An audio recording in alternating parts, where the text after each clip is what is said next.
그 성에 시몬이라 하는 사람이 전부터 있어 마술을 행하여 사마리아 백성을 놀라게 하며 자칭 큰 자라 하니 낮은 사람부터 높은 사람까지 다 따르며 이르되 이 사람은 크다 일컫는 하나님의 능력이라 하더라. 오랫동안 그 마술에 놀랐으므로 그들이 따르더니 빌립이 하나님 나라와 및 예수 그리스도의 이름에 관하여 전도함을 그들이 믿고 남녀가 다 세례를 받으니 시몬도 믿고 세례를 받은 후에 전심으로 빌립을 따라다니며 그 나타나는 표적과 큰 능력을 보고 놀라니라. 예루살렘에 있는 사도들이 사마리아도 하나님의 말씀을 받았다 함을 듣고 베드로와 요한을 보내매 그들이 내려가서 그들을 위하여 성령 받기를 기도하니 이는 아직 한 사람에게도 성령 내리신 일이 없고 오직 주 예수의 이름으로 세례만 받을 뿐이더라. 이에 두 사도가 그들에게 안수하매 성령을 받는지라. 시몬이 사도들의 안수로 성령 받는 것을 보고 돈을 들여 이르되 이 권능을 내게도 주어 누구든지 내가 안수하는 사람은 성령을 받게 하여 주소서 하니 베드로가 이르되 네가 하나님의 선물을 돈 주고 살 줄로 생각하였으니 내 은과 네가 함께 망할지어다. 하나님 앞에서 네 마음이 바르지 못하니 이 도에는 네가 관계도 없고 분깃될 것도 없느니라. 그러므로 너의 이 악함을 회개하고 주께 기도하라. 혹 마음에 품은 것을 사하여 주시리라. 내가 보니 너는 악독이 가득하며 불의에 매인 바 되었도다. 시몬이 대답하여 이르되 나를 위하여 주께 기도하여 말한 것이 하나도 내게 임하지 않게 하소서 하니라. 두 사도가 주의 말씀을 증언하여 말한 후 예루살렘으로 돌아갈새 사마리아인의 여러 마을에서 복음을 전하니라. 스데반의 순교로 교회에 대한 박해가 거세졌습니다. 박해를 피해 성도들은 예루살렘을 떠나 각처로 흩어지게 되었습니다. 이때 사마리아 성을 찾아가 복음을 전한 사람이 빌립입니다. 빌립 한 사람에 의하여 사마리아 성은 복음의 도시로 변화되었고 큰 기쁨이 샘솟는 곳이 되었습니다. 교회에 찾아온 위기는 새로운 기회가 되었고 많은 사람들이 복음을 믿고 구원을 얻었으며 하나님의 치유를 경험하게 되었습니다. 오늘 본문은 사마리아 성에 살고 있던 시몬이란 사람에 대한 이야기를 다루고 있습니다. 시몬은 마술사였습니다. 그의 마술은 백성들을 놀라게 하였고 스스로 큰 자라고 생각했습니다. 사마리아 성의 모든 사람들도 시몬은 하나님의 능력을 지닌 사람으로 추종할 정도였습니다. 바로 그때 빌립이 사마리아 성에 나타나 복음을 전하였고 마술사 시몬을 추종하던 사람들이 빌립이 전한 복음을 믿고 세례를 받게 되었습니다.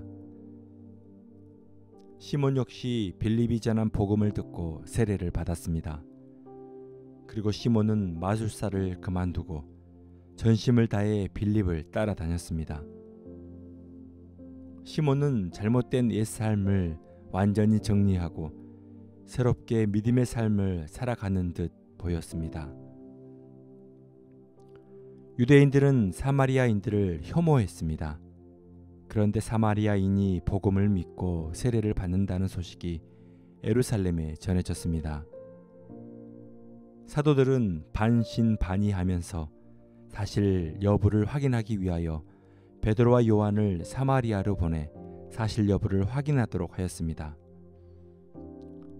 사마리아에 도착한 두 사도는 복음 전파의 소문이 사실임을 직접 확인했습니다. 그러나 사마리아 사람들이 복음을 믿고 세례를 받긴 했지만 아직 성령을 받지는 못했다는 사실을 확인했습니다. 여기에는 풀어야 할 오해가 있습니다.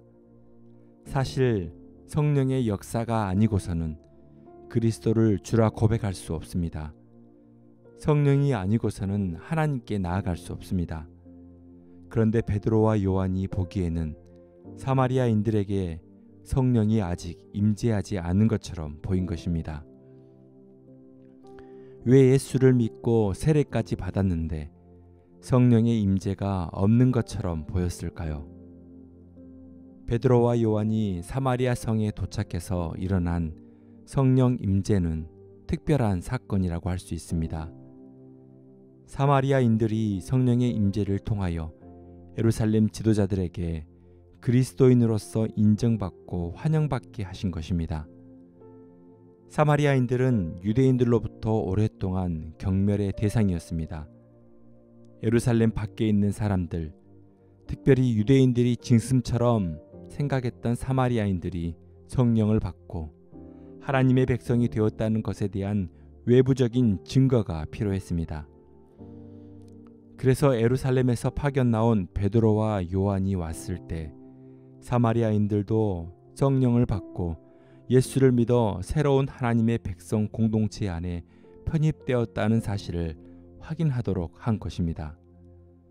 성령을 받고 교회의 일원이 되었다는 것을 이제 예루살렘의 성도들에게 공식적으로 인정해주는 표적을 받게 하신 것입니다.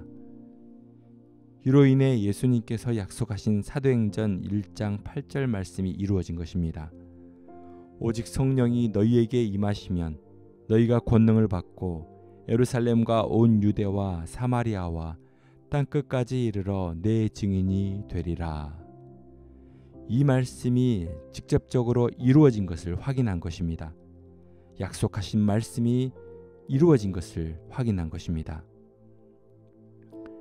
사도들이 안수할 때마다 성령이 임재하는 광경을 목격한 시몬은 자신의 지갑을 열고 사도들에게 돈을 내밀었습니다. 사도들의 놀라운 능력을 돈으로 사려고 한 것입니다. 시몬은 과거 마술에 필요한 기술과 도구들을 돈으로 사들여서 사용한 사람이었습니다. 그래서 성령의 임재를 보는 즉시 앞뒤 안 가리고 성령의 권능을 돈으로 사려고 한 것입니다. 가장 중요한 순간에 옛 습관, 옛 성품, 옛 사고방식, 옛 삶의 태도가 자연스럽게 드러난 것입니다. 겉으로는 세례를 받고 빌립을 따르는 그리스도인 것처럼 보였지만 내적으로는 여전히 옛 마술사의 심성을 고스란히 지닌 옛사람 그대로였습니다. 이러한 옛사람의 모습을 가지고는 하나님과 바른 관계를 맺을 수 없습니다. 그래서 베드로는 시몬을 꾸짖고 스스로의 악한 생각을 회개하고 주께 기도하라고 권면합니다. 불의한 마음들이 없어지도록 주께 용서받으라고 한 것입니다. 그런데 시몬은 스스로 기도하지 않고 사도들이 자신을 위하여 기도해 주기를 간구하고 있습니다. 자신의 악의에 대한 하나님의 심판이 임하지 않도록 사도들에게 부탁하고 있습니다. 본문은 그 이후 시몬이 어떠한 태도를 보였는지 기록하고 있지 않습니다. 옛사람을 버리고 스스로 기도하기를 힘쓰는 사람이 되었는지 알 수 없습니다. 시몬은 돈의 힘으로 성령을 부릴 수 있다고 보았고 자신의 이름과 영광을 위하여 성령을 사용하려고 하였습니다. 하나님께서 주신 은혜를 개인적인 이득을 취하는 수단으로 사용하려고 한 것입니다. 사랑하는 성도 여러분, 시몬은 외적으로는 예수를 믿고 세례를 받아 그리스도인인 것처럼 보였습니다. 그러나 시몬은 성령을 통한 자신의 변화를 강구하기보다 성령의 권능을 통하여 자신의 지위와 권력을 회복하고 싶었습니다. 이전에 마술사로 살던 명예와 인기를 교회 안에서 누리려고 한 것입니다. 성령은 값없이 주시는 하나님의 선물인 것을 알지 못하고 개인적인 이득을 위해서 사용하려고 하였습니다. 이러한 시몬의 생각은 즉각 회개하고 기도하여 하나님의 용서와 긍휼을 구해야 할 범죄입니다. 오늘 우리의 신앙이 시몬처럼 공동체 안에서 주도권을 찾고 자신을 자랑하는 신앙이 되어서는 안 되는 것입니다. 성령은 복음이 전파되고 사람들이 주님을 믿게 하고 공동체가 하나님의 일을 하도록 도우시는 분이십니다. 가장 중요한 순간에 옛 습관, 옛 사고방식이 우리의 영적인 삶을 무너뜨리지 않도록 항상 성령으로 깨어 기도하는 성도님이 되길 소망합니다. 마지막 순간까지 스스로 기도하지 않고 사도들의 기도와 돈으로 문제를 해결하려고 했던 모습이 우리 안에는 없는지 성찰해야 합니다. 기도의 시간을 통해 우리의 잘못들을 하나님께 회개하고 기도하며 주님과 인격적인 동행을 이어가시길 소망합니다.